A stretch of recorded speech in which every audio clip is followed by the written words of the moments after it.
My YouTube channel. তো এই my first blog. আশা করি সবাই ভালো আছেন। তো গাইস, আপনারা সবাই আমাকে সাপোর্ট করবেন যাতে আরো ব্লগ ভিডিও নিয়ে আসতে পারি তোমাদের সামনে।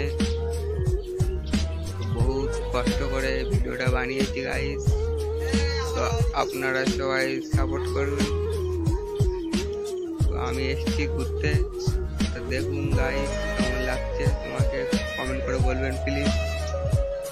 যদি ভালো লাগে বলবেন, যদি কোনো জায়গায় ভুল ত্রুটি হয় বলবেন কমেন্ট করে। ভুলটা আমি শুধরে নেওয়ার চেষ্টা করবো গাইস। তা রোদ, আমি এসেছি তো এক জায়গায় ভিডিও বানাতে, তা রোদের চোখ চাইতে পারছি না। কি বলবো তোমাদেরকে, দুঃখের কথা।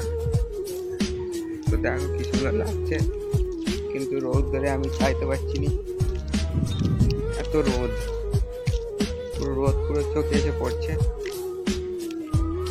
একটা গাছের আবডালে আসছি, তো দেখো গাছ কি সুন্দর লাগছে আমাদের গ্রাম। তো যদি ভিডিওটা ভালো লাগে বলবেন, যদি খারাপ হয় তাও বলবেন কমেন্ট করে। ভিডিওটা শুধরে নেবো ভুলটা। তো গাইস, এটা